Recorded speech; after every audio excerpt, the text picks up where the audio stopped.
podcast hosts Gabe and Leo discuss topics that directly and indirectly affect the LGBTQ plus community. Their generation gap has them seeing the world through very different points of view. They fight, they argue, they laugh, and they get off topic. But they make sense. Most of the time. Are you ready for this episode of Let's Talk Trans? Well, let's get started.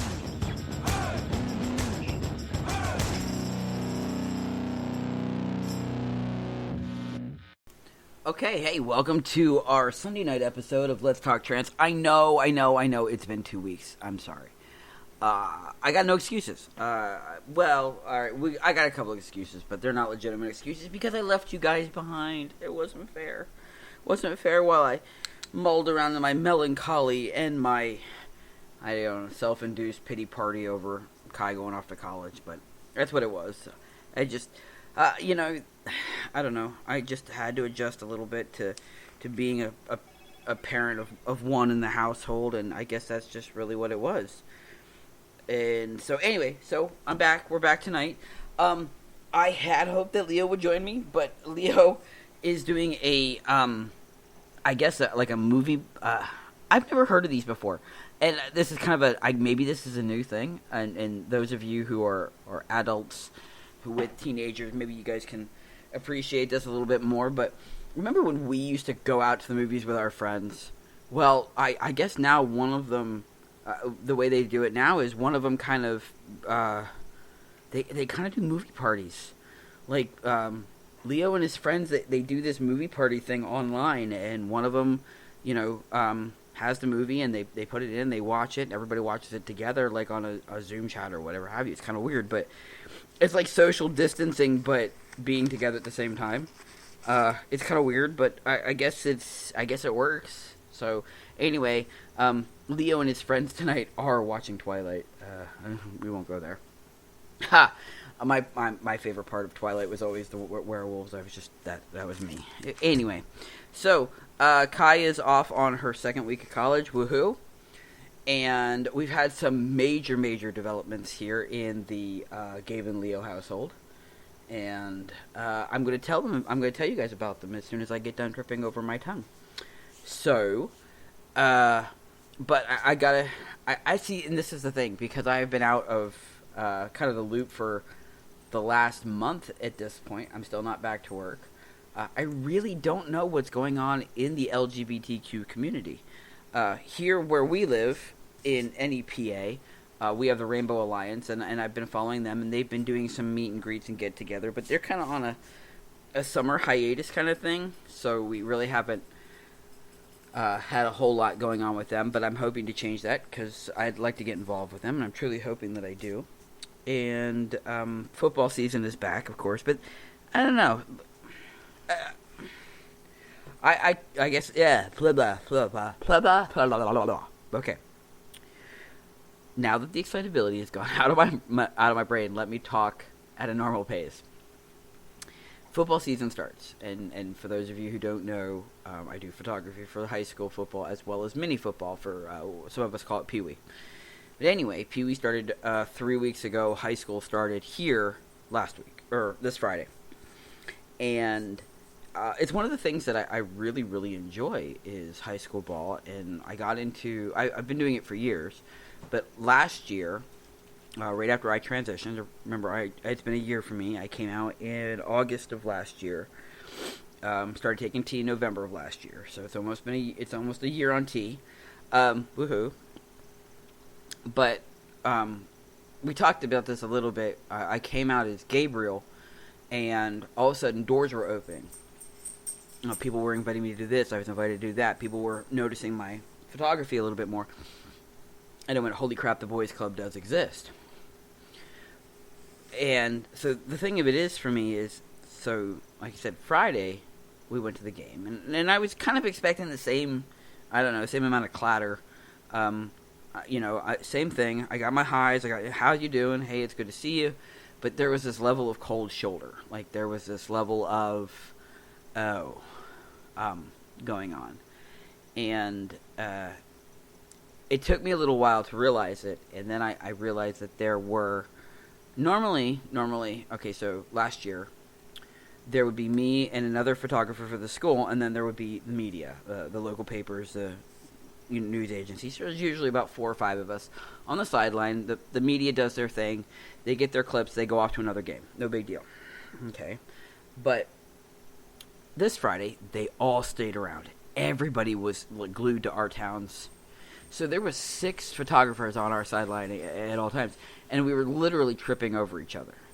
In addition to that, there was another photographer, another cisgender male photographer, and what I couldn't help but notice was that when, we were all getting the same shots. We were all getting, because it was just where we were. It was, the plays were happening right in front of us, and it was a fabulous game, very hard hitting.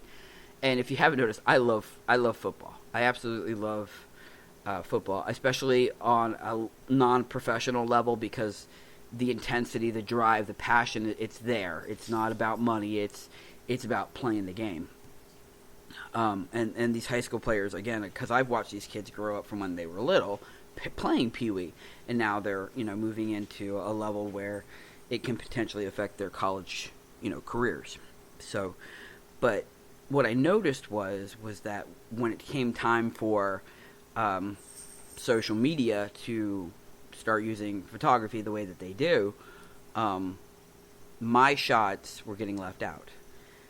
Even though the parents were liking them, because of course I posted them, guys that were oohing and ahhing last season over my shots were not so ooh-ah this season. And I think I had a lot to do with the fact, again, that I have come out as transgender. And the reason why I say that before I go, oh, they're transphobic, I'm not saying that anybody's transphobic. I'm not. What I'm saying is that the idea of a person who is who is transgender has had an opportunity to kind of sit with them for the year, and now they're kind of distancing themselves from what they know could potentially be some political blowback or popularity blowback, things like that. And I say that because, again, last season I asked to join a particular group, and they were all cisgender males. And they're like, yeah, absolutely, I don't see why I have a problem with it, we're going to vote on it, this, that, and the other thing. And then I heard nothing. Not a thing. And the one guy was like, hey, why don't you come, do some photography over here? And I went, yeah, sure, no problem. Did that. That got me into the semi-pro teams. And then, I saw the one guy and found out that a female who had been, kind of doing her own thing, broadcasting on the side because of one of her kids, she got invited into their group. So she got invited onto their team. And it was like that. But, again, I had to be voted in, and nobody said anything, and, oh well, I guess, huh? So, I've been getting a little bit of the cold shoulder, and again, with 6 people on the sideline yesterday, I kind of figured maybe I need to kind of go off and do other teams. It feels a little wrong because, again, my kids, go to this district and what have you. But I maybe it's just time to go where there's, I don't want to say less competition because that's not the right thing. But, again, and I tried to explain this. I explained this to Leo earlier today. If 6 people take the same shot, it diminishes the value of the shot. Think about if 6 photographers, or think about 6 artists paint the same exact thing. They're not all going to paint it the same exact way, but you're still seeing the same exact image. And so it diminishes the images of others. And so I don't want to diminish other people's work, and I don't want my work diminished by them. So maybe I just need to go where there's less artists. And that's kind of my mentality on that one. So, but anyway, that's where my line of thinking is on that one. And it's just, like I said, it'll just be interesting to play out. It's only week 1, so we'll see what happens. I did end up taking like 400 plus photographs, so I'm not really complaining too terribly much. And then again, this morning was mini football or Pee Wee football. I have yet to get through those photos. I'll do that tomorrow. I'm one step closer to my master's. Yay on that one. See, it has been a very busy 2 weeks. It's absolutely insane. All right. Anyway, a couple things I want to talk about tonight. Now that we've got on the Gabriel, woe is me, pity party crap. Oh, excuse me. Okay. A couple things I want to talk about. One, this is going to sound horrible, and for those of you who don't suffer from this, I'm jealous. I want to talk about the persistence of, I guess, puberty all over again. It's kind of a weird topic, I know. And I'm still going to tell you about Leo. We've got fabulous news on the Leo and me front. Something major has happened, or will be happening, but we've taken that step. And the other thing, like I said, but I want to talk about this first. And this is, again, this is the puberty thing. We all remember, especially, again, those of us who are adults, for those of us who are, those listeners who are perhaps not adults, or are young enough to perhaps not have gone through puberty completely yet. You kind of relate, but you don't relate. But, you know, those of us going on testosterone or estrogen, you go back through puberty, and doctors warn us about it. They warn you, lock, stock, and barrel. You're going to go through it again. Your voice is going to crack again. For me, as a female to male person who is transitioning, I can talk today, I swear. You know, I was warned. Your voice is going to crack. It's going to drop. You're going to, have acne. You're going to have facial hair. You're going to have all these things. Things are going to change. It's going to be like going through puberty. I obviously went through puberty years and years and years ago. And for me, again, and I apologize profusely, I got acne on my back because I had really, really long hair. And that's just where my acne was. It was on my back. There was some on my face, but it was primarily on my back. I didn't think that would be an issue because obviously now I don't have long hair. I have relatively, actually extremely short hair. But that's where my acne is. And I can't, and like Leo and I talk about this all the time. When does it stop? The voices the cracking has stopped. Our voices have settled down. They continue to get a little bit lower, but not quite so much anymore. I think we've gotten to that level. And I'm okay with it because it's actually a decent level. And I'm actually really proud of how masculine my voice sounds. I mean, not like I say, again, it sounded masculine. It was deep before, but the transition has definitely helped it. And again, I've been on testosterone for almost a year. So, but the acne and the body hair is still coming in. So, which I'm okay with. Again, that's not the issue. My biggest issue is the acne. Doesn't matter how much I scrub. Doesn't matter what I use. Doesn't matter. And here's what I found is that, and I was looking it up because, I'm a nerd. I look everything up. It doesn't necessarily go away. So one dermatological, that's a nice, 50-cent word on a Sunday, source, practicedermatology.com, said that testosterone-induced acne occurs within the first 6 months of initial therapy and may improve over time. However, some female to male patients develop severe acne that requires additional treatment for as long as the patient is on testosterone therapy. I'm going to have acne for the rest of my effing life. Frig. Not what I wanted, not what I wanted to hear, but still. So, yeah,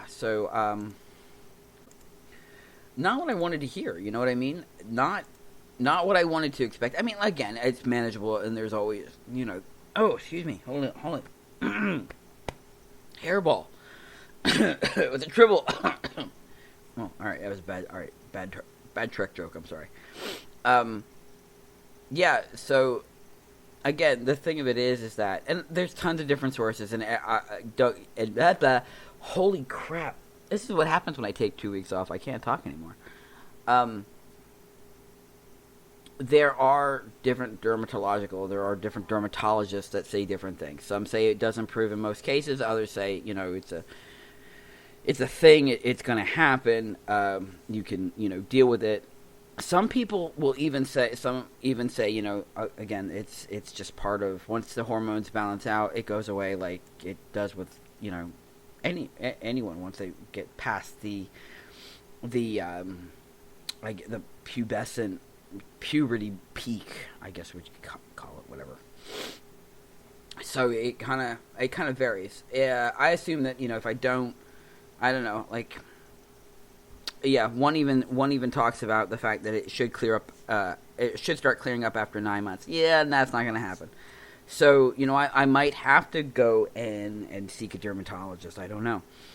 But the thing is, and the reason why I'm saying this is because, one, I know we have listeners that are either mid-transition, starting transition, considering transition. We have parents who listen, and this is something that it's something that we've all had, we've all experienced. I think almost everybody has had acne at some point in their life.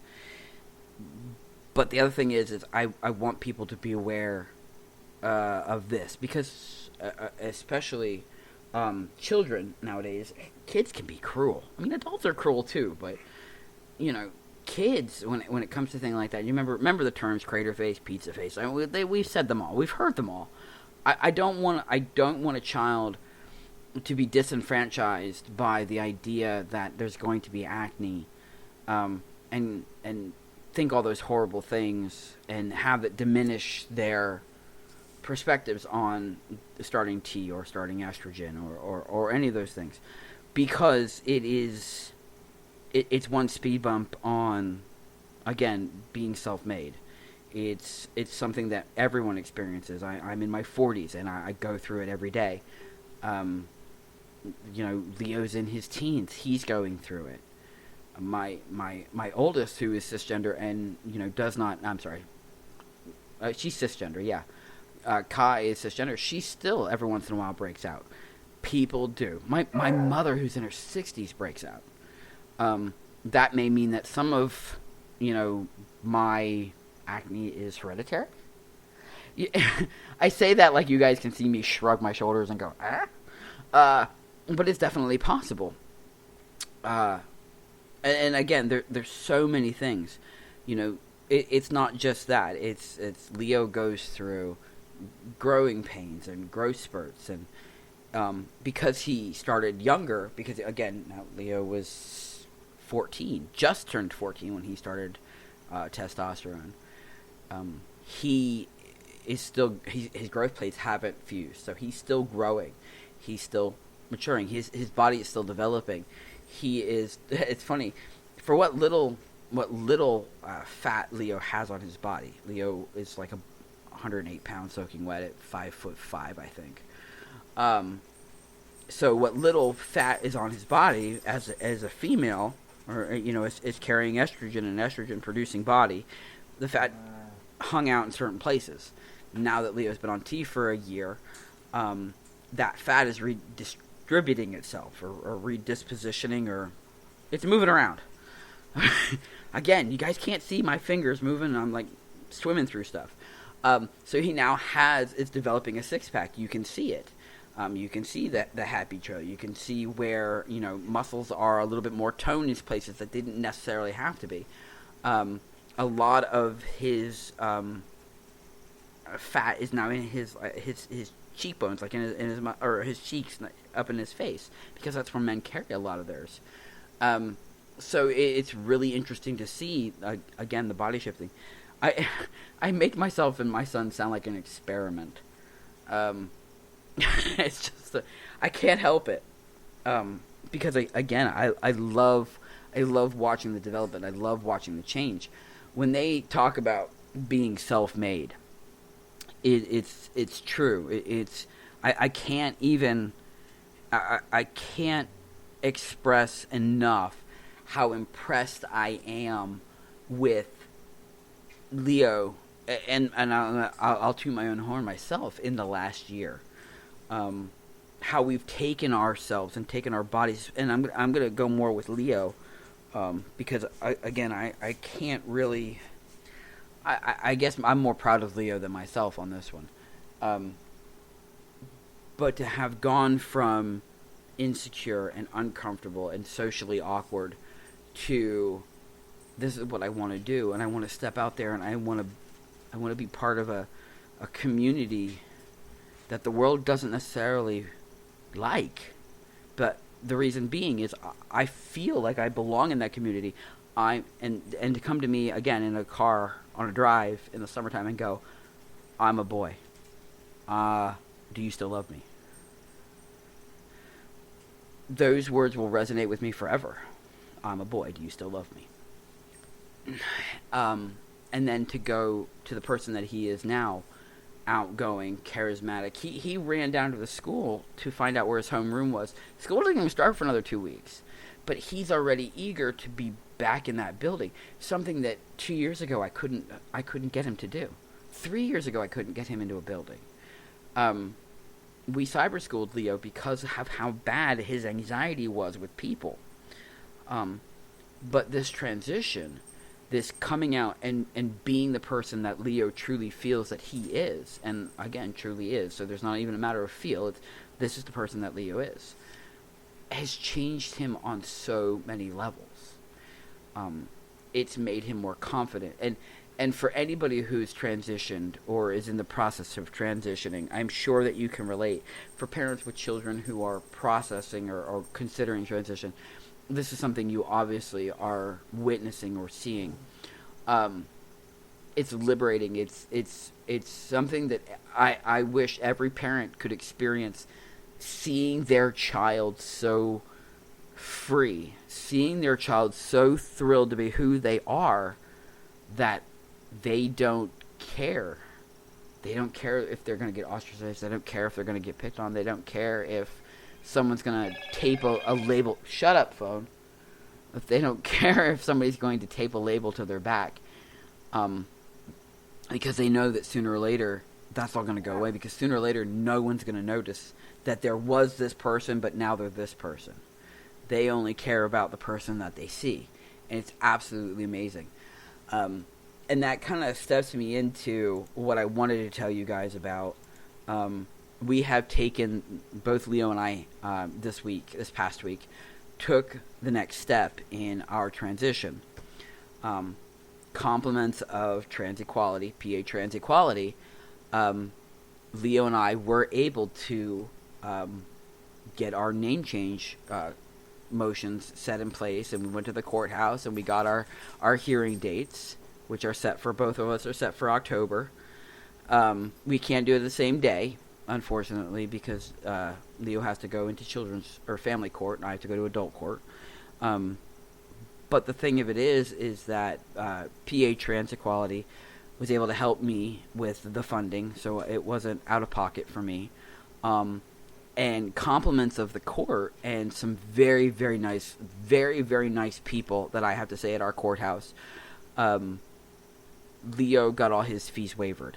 So there is a motion. It's called for lack of a better term, it's called a pauper's motion. That a person can request that fees be waived. So I can tell you right now, at least in the state of Pennsylvania, I have to assume that it's probably a motion that can be accepted in other states as well. But in PA, that motion was something that we didn't know about. Nobody ever told us. There wasn't any website that told us about it. Of course not, because there's never going to be. But we walked into the Prothonicary's office, and this fabulous woman named Susan told us about it. And she gave me the paperwork. We filled it out. And lo and behold, we got our publication requirements waived, and we got the fees waived. Leo didn't have to pay a single penny of the money that he had saved for this. And so it was an absolutely phenomenal day. And again, everybody was thrilled to help him and work us through it. And then the very next day I went in, and it was really cool because I went in and I was talking to the judge's secretary and said, these are the motions that I'd like to. And she looked at me when it came to the publication waiver and said, you actually don't need this. There's a law here in PA that says that if you're transitioning, you don't have to publish your name in the paper. It doesn't have to be put out there. So, I like I said, I don't know. The rules are constantly changing, and I know that we talk about the things that are happening so horribly around our world. We talk about Florida all the time, and we talk about things that are going on in Texas, and we talk about the bans on sports, but there are these little things there are all these little laws that do get passed that nobody talks about, that nobody knows about, that are in our favor, that go to protect us, that go to support us. I know we get this jaded mentality, and I talked to Leo about this the other day, and I said that it's so easy for us to see the negative in things. It's so easy for humans to see the negative in things because we just do. If you look at something, you automatically are looking for a flaw. And I want you to stop every once in a while and look for the positive in it. When you go out to your car, don't look for the scratch. Don't look at how dirty it is. Find something cool about it. Find something beautiful about it. Don't think that everything's out to get you. And like I said, these people at our courthouse proved that to me in this week. I was there 3 times this week. The one day, it was Thursday this week. I went in, I did what I needed to do for my paperwork, and I had to go get my finger printed at the state police barracks, which was completely on the other side of town, like a 30-minute drive. Then I had to come back. I got back, and Susan and some of the other ladies in the Prothonic Carry office were outside, doing their thing. They were taking a break, and they're laughing. They're like, "Why are you here?" They're like, "We have jobs if you like it here that much." And we stood around, like, just kind of BSing a little bit, talking. It was so refreshing. They didn't care that I was transitioning. They didn't give a rat's rear end. I was just another human being to them. And maybe it had something to do with the fact that I was a human being who was at the courthouse for non-criminal reasons. I was there doing something by the book, the way it's supposed to be done. It was just that simple. I wasn't an attorney. I wasn't in a rush. You know what I mean? Maybe it was just a breath of fresh air for them. I don't know. But they were so amazing. They were absolutely amazing. I just, like I said, I can't express enough how much I appreciated them. And when I go in October, I'm going to definitely make sure that I take something with me so that they know how appreciated they are. I'm thinking edible arrangements. That's one of my favorites. I'm probably thinking edible arrangements for the ladies up there.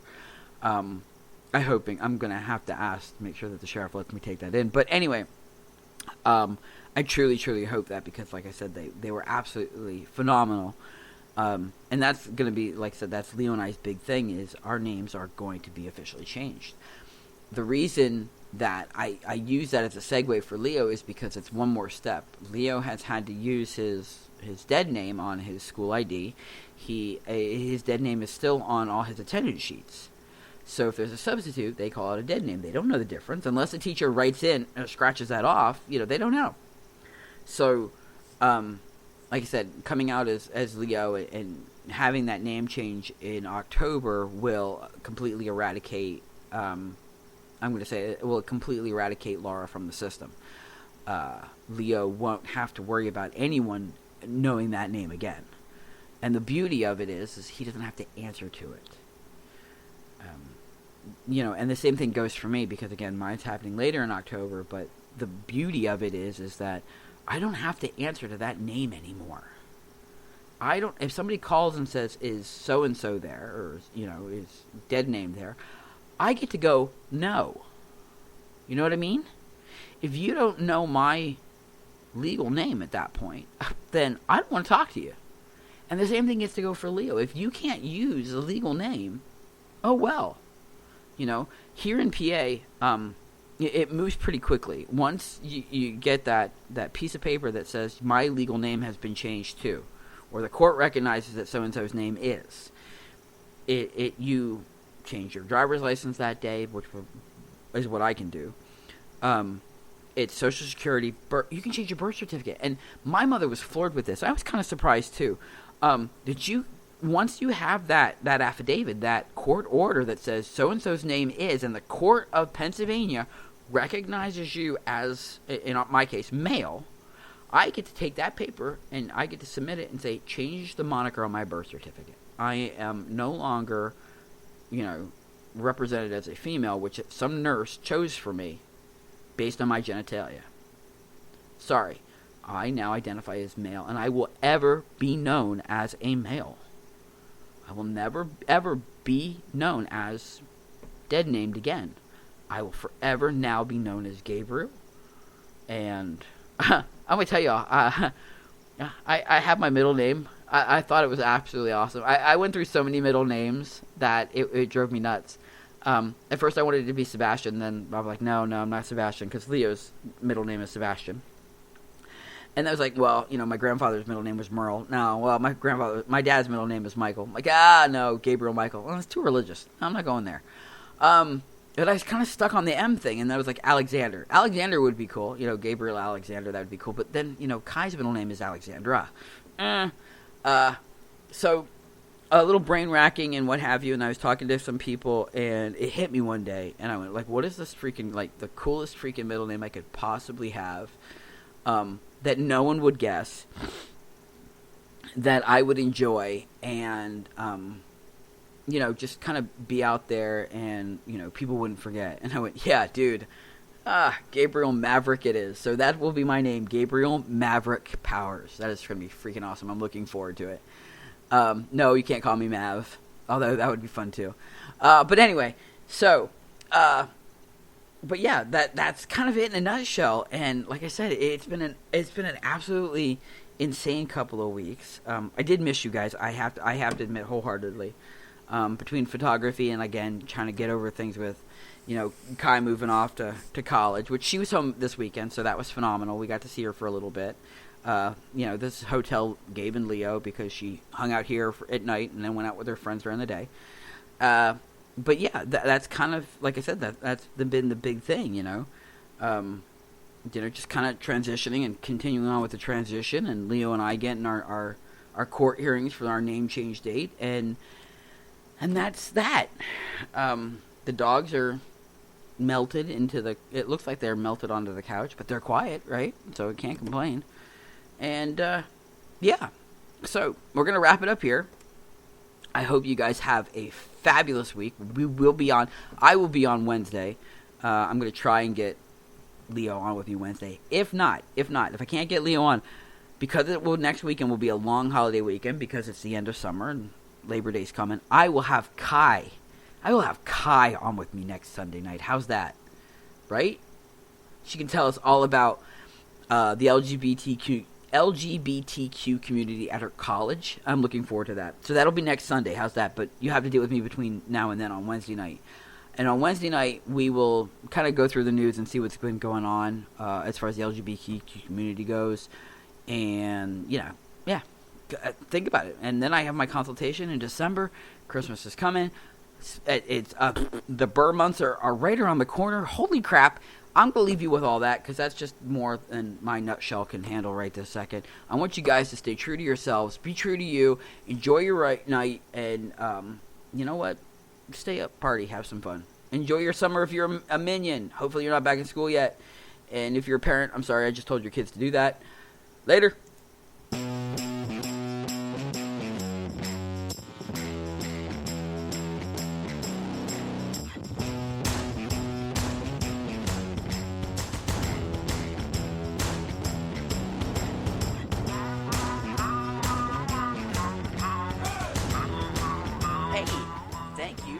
Us on this episode of Let's Talk Trans. We hope you had fun. We know we did. If you like us and you want to hear more, follow us on Facebook. Subscribe on Spotify, YouTube, or Google Podcast, or wherever it is that you get your podcast from. Until next time, stay true to you.